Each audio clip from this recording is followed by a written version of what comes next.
Welcome. In this story, you'll follow the fabled civilization of Atlantis from its golden age to its cataclysmic downfall beneath the sea, yet find hope rising from the watery depths.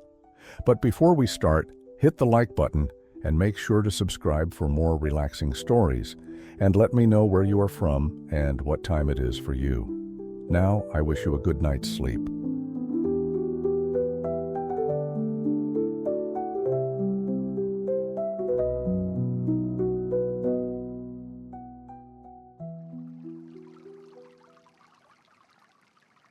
Long before modern sailors charted every coastline, storytellers spoke of a land that shone like a jewel in the Western Ocean, Atlantis.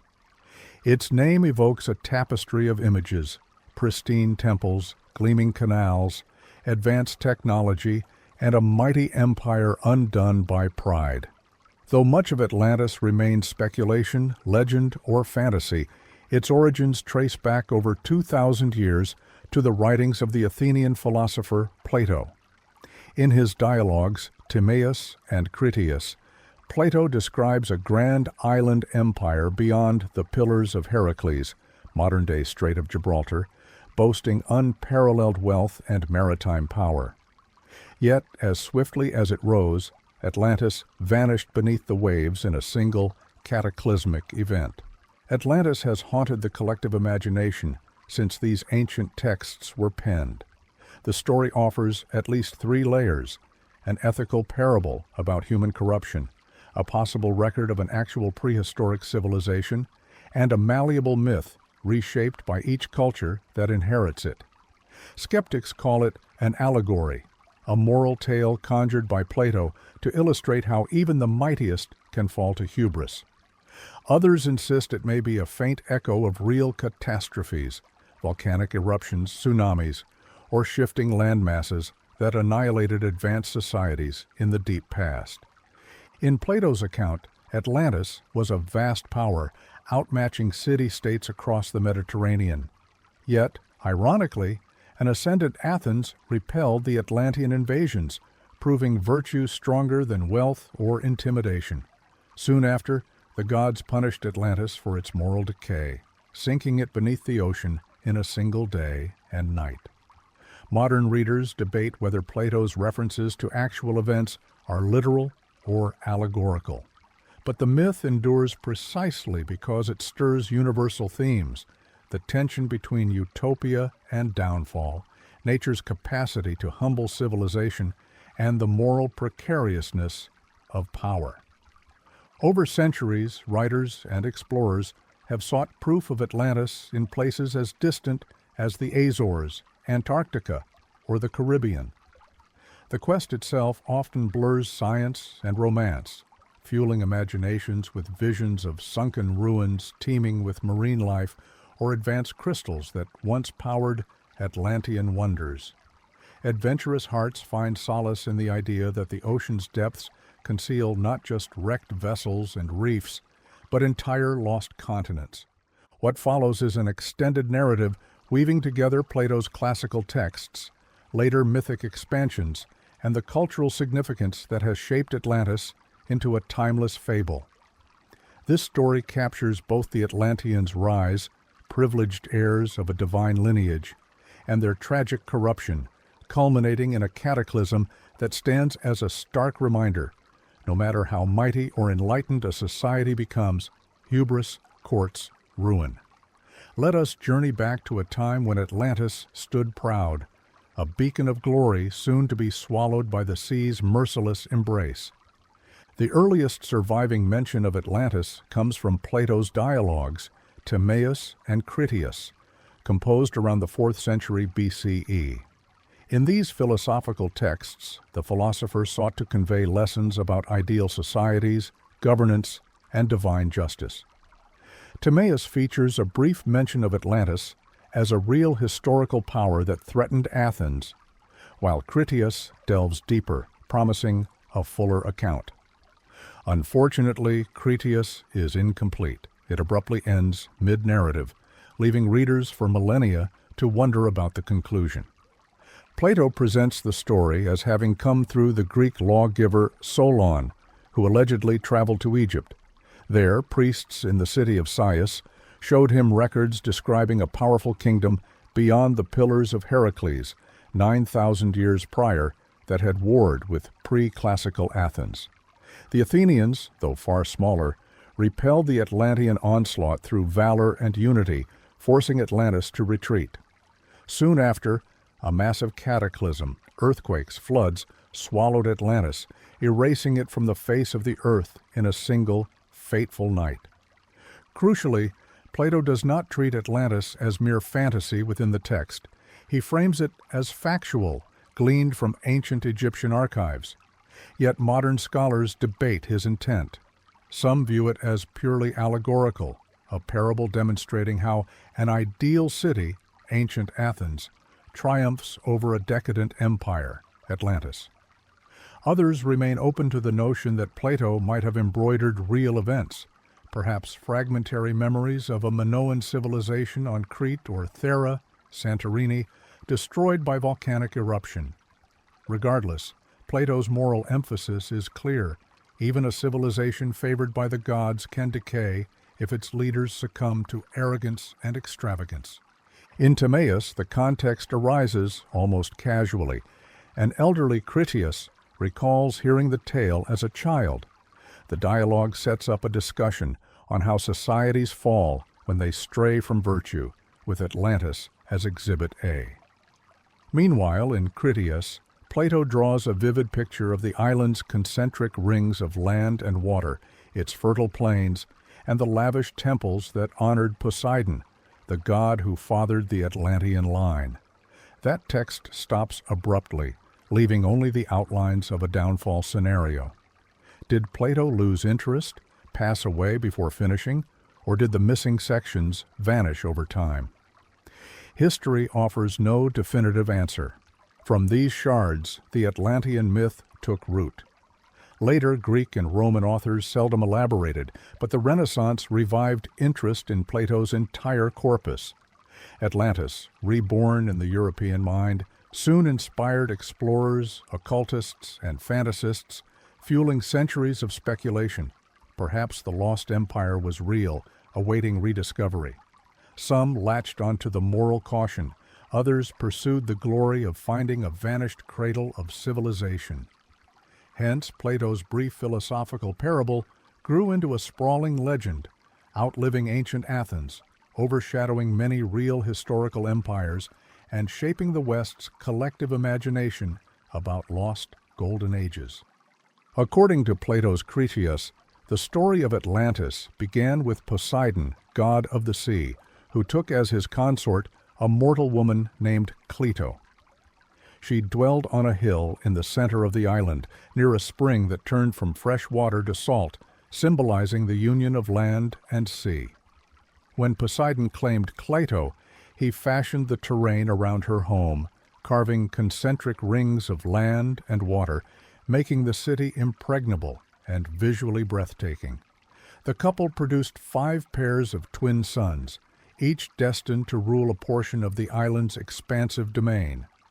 Of these sons, the eldest was Atlas, after whom the whole island and its surrounding ocean took the name, the Atlantic. Atlas became king, inheriting dominion over the central region where Poseidon had fortified the hill with circular canals. The Atlantean royals who descended from Atlas presided over a society that initially blended mortal industry with divine wisdom.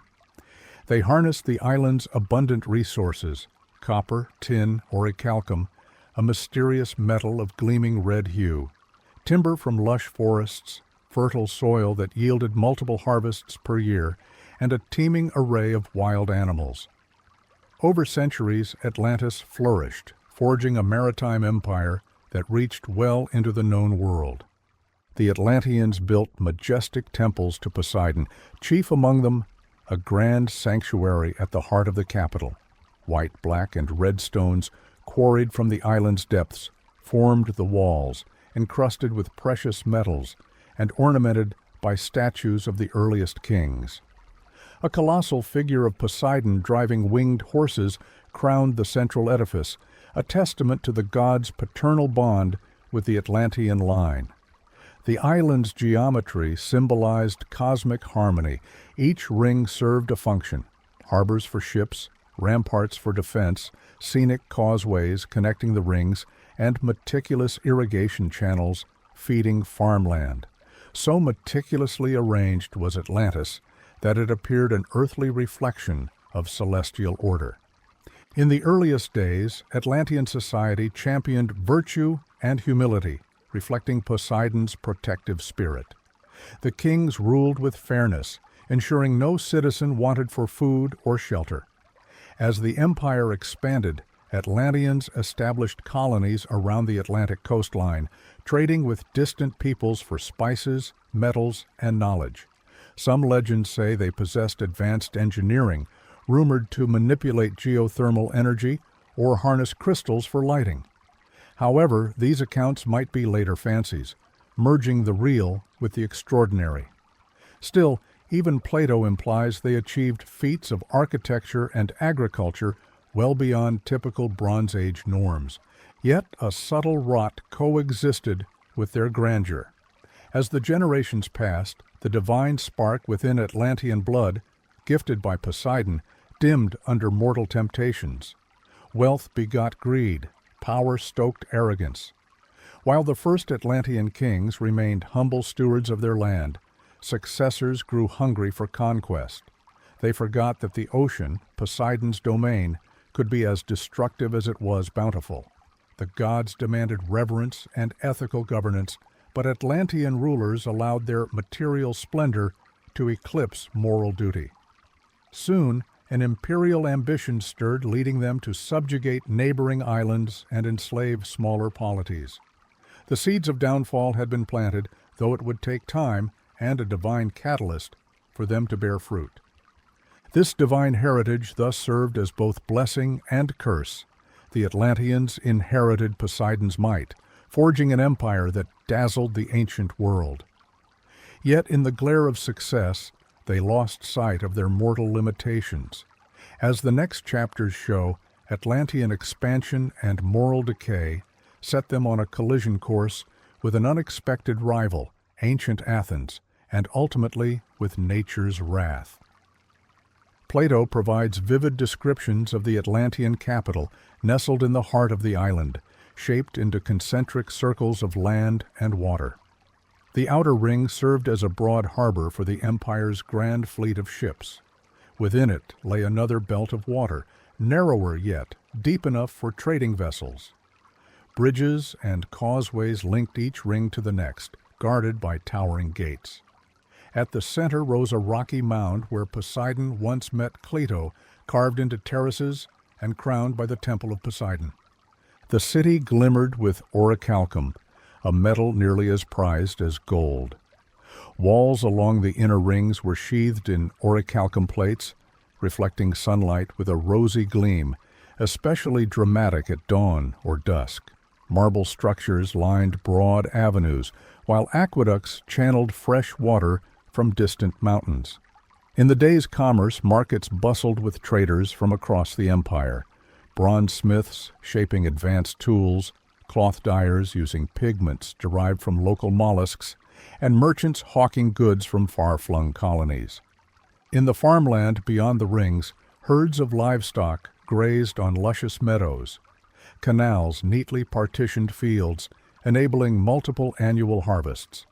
Some accounts, especially later interpreters, claim that Atlantean irrigation techniques surpassed those of any other ancient civilization, leading to bumper crops in grains, fruits, and vegetables. Orchards flourished with exotic species imported from every corner of the known world. Skilled horsemen tested their mounts along wide racetracks that encircled the capital, staging elaborate festivals that combined equestrian displays with religious ceremonies.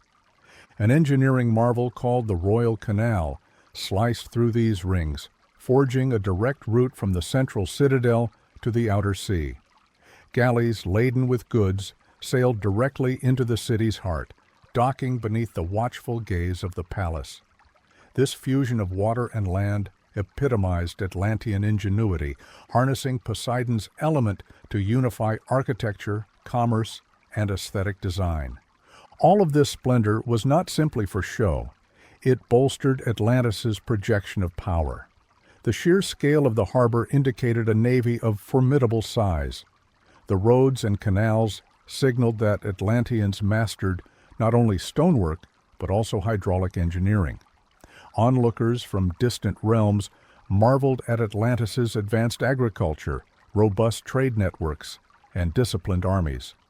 Some allied themselves willingly, drawn by the promise of wealth and stability under Atlantean overlordship. Others recognized a creeping imperial design that overshadowed local autonomy. In times of peace, Atlantean festivals dazzled visitors with feats of athleticism, chariot races, banquets featuring produce from across the empire, and religious rites paying homage to Poseidon. Though a maritime empire, they also embraced the arts, frescoes, sculptures, and poetry praising their lineage. Overlooking it all, the Temple of Poseidon soared as the city's spiritual heart, sporting pillars inlaid with gold and orichalcum reliefs that recounted the founding myth, Cleto receiving Poseidon's favor and bearing the lineage of divine kings.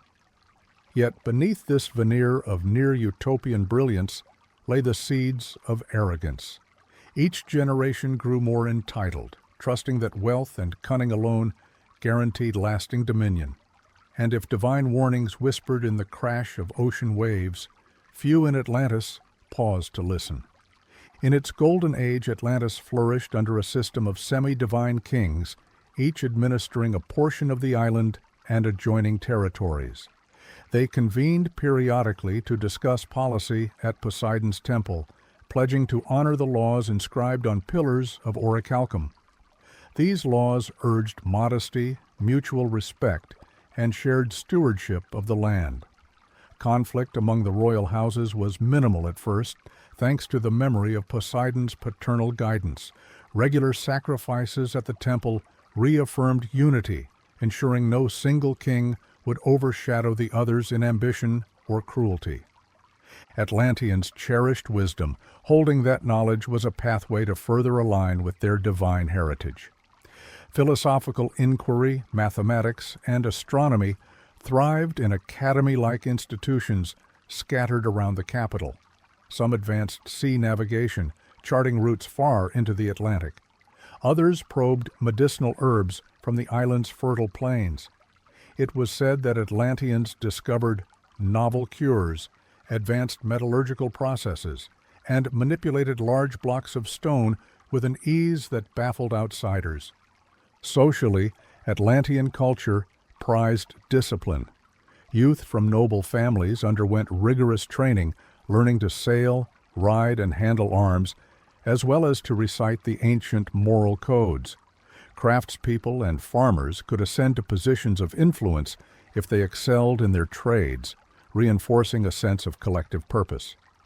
Public works, such as expanding irrigation or constructing seawalls, were communal efforts, melding labor with civic pride. The synergy of advanced knowledge, devout worship of Poseidon, and wealth from imperial expansion lent Atlantean civilization an air of unstoppable momentum.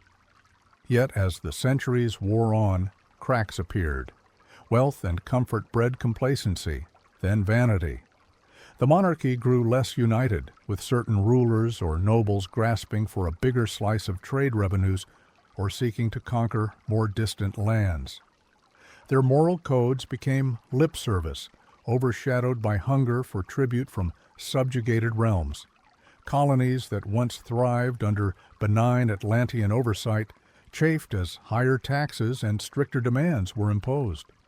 In the capital, lavish feasts replaced the once frugal gatherings, and flattery overshadowed honest discourse. Beyond politics, the spiritual link to Poseidon weakened. Observing how easily they bent nature to their will, dredging harbors, rerouting rivers, forging advanced weapons, many Atlanteans started to see themselves as near immortal. Some kings cut back on the sacrifices, deeming them relics of a simpler era. The undercurrent of hubris, that distinctively Greek moral concept, crept in. pride blossomed into arrogance, overshadowing the paternal warnings once enshrined at Poseidon's altar. Though a minority of sages cautioned that fortune could turn, they were drowned out by the clamor of a society enthralled with its own splendor. Still, to the outside world, Atlantis remained a gilded titan, wealthy, unstoppable, and to some, dangerously expansionist. Maritime expeditions roamed the seas, returning with exotic spoils. Vassal states paid tribute in gold, produce, or conscripts. Mainland polities marveled at Atlantean coinage and rumors of unstoppable war fleets. But a confrontation with Athens loomed on the horizon, kindled by Atlantean aggression. This would mark a critical turning point, the point at which the unstoppable empire met an equally fervent foe, upholding the moral virtue Atlantis had forsaken.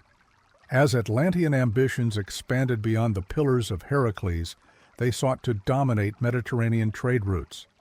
Word reached them of a rising polis in Attica, Athens, revered for disciplined hoplite soldiers and wise governance. Initially, Atlantis saw Athens as yet another city-state to subjugate or bend into alliance. But this time, the invaders encountered a spirit of resistance they had not anticipated. Classical accounts, especially from Plato, describe a moment when the Atlantean fleet swept into the waters near Greece, demanding tribute or compliance. Athens refused. Instead, the Athenians rallied a coalition of smaller allies, though not on par with Atlantis's might. Even so, the Athenians prided themselves on freedom and cunning strategy. They constructed robust fortifications, mustered a disciplined infantry, and fielded an agile navy. The stage was set for a confrontation that pitched Atlantean arrogance against Athenian resolve. In the ensuing war, Atlantean forces landed near Attica's coasts, expecting an easy conquest. Yet the Athenian phalanxes, fighting on home soil, met them with remarkable ferocity and cohesion. The massive Atlantean war machines, ships bristling with advanced weaponry, proved less effective in the narrow, tricky waters around Attica's shores. Meanwhile, on land, the Athenians adopted guerrilla tactics in the mountainous terrain, harassing Atlantean columns that were unaccustomed to such style of warfare. Legend holds that the final campaign saw Athens push Atlantean armies back to the sea after a grueling series of battles.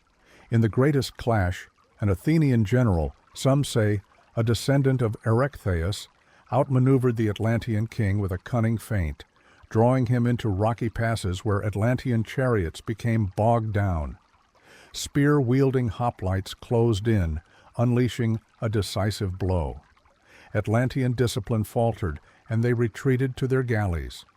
This humiliating defeat revealed cracks in the once invincible Atlantean war machine, fueled by overconfidence.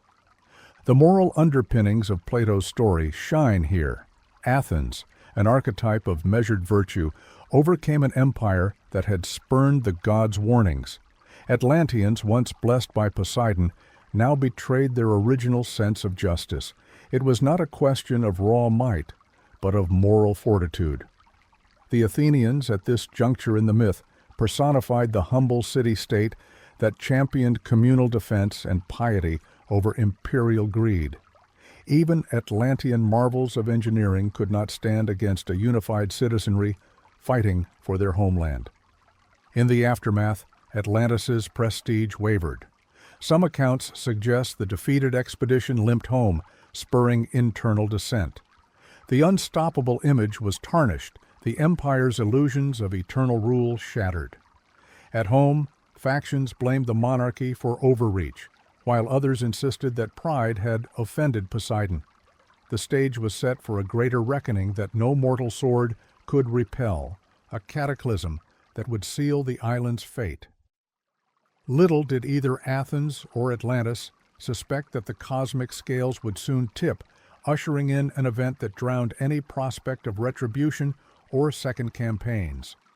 The war with Athens thus stands as a fateful milestone, the final impetus for the gods' fateful punishment. Legends differ on how swiftly destruction arrived. Plato states it happened in a single day and night of misfortune, earthquakes and floods that consumed Atlantis beneath the sea. Others elaborate on a chain of omens. Seas turned turbulent, tremors rattled the concentric city, the ringed canals caved in, and volcanic eruptions blackened the skies. Whether the cause was purely divine or geological, the end was cataclysmic. Some Atlantean chroniclers, in stories that survived only as fragmented texts, wrote of a final meeting at Poseidon's temple. The ruling kings, rattled by the defeat against Athens, quarreled over how to restore their empire's dignity. They considered mounting another invasion or forging alliances to recoup lost prestige. But as voices rose and tempers flared, the ground itself began to shudder. Walls groaned, collapsing in cracks that radiated outward from the temple's foundation. Lightning storms assailed the harbor, sinking a large portion of the war fleet in freak surges. People across the island fled their homes, seeking higher ground. In terror, they watched mountainous waves surge from the west, devouring farmland and outlying villages. Inland rivers reversed course, flooding entire districts. The circular channels that once exemplified Atlantean engineering turned into swirling maelstroms. Some accounts say fires erupted in the Temple of Poseidon, a final sign that the gods had withdrawn favor. The aristocracy, once draped in gold and orichalcum, scrambled for survival like any peasant, illusions of divinity shattered.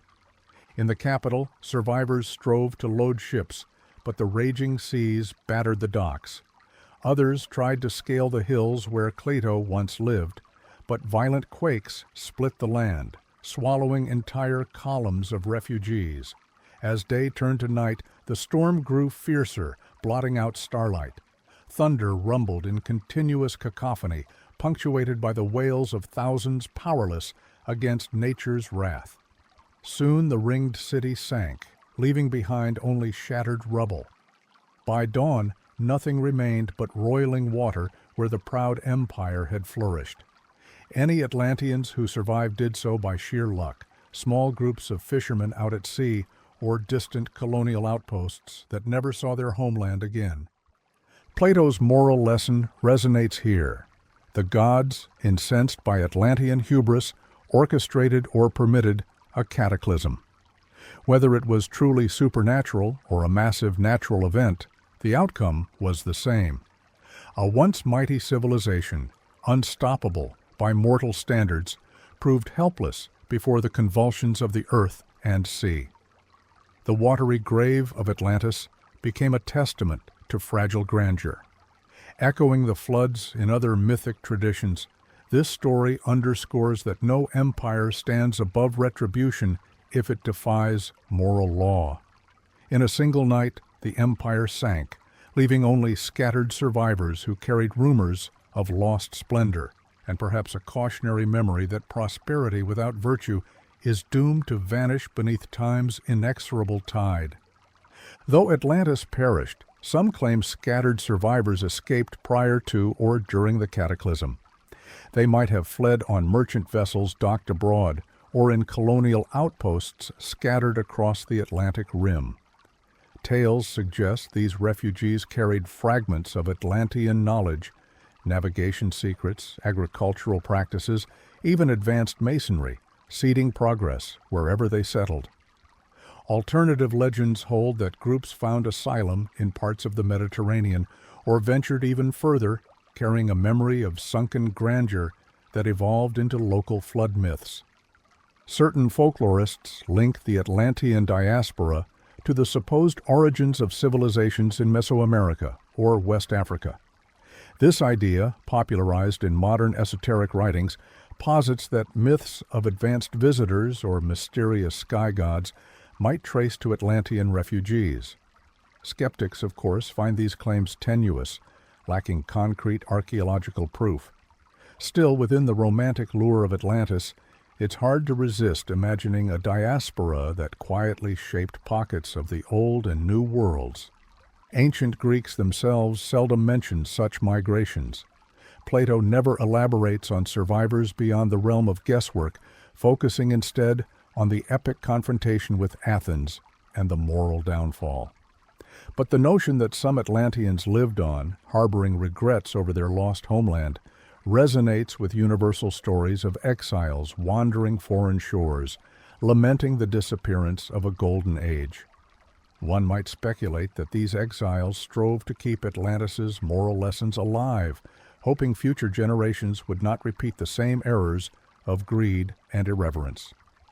In some later traditions, Renaissance occult texts for instance, Atlantean adepts supposedly preserved hidden knowledge in secret brotherhoods, surfacing sporadically to guide humankind's development.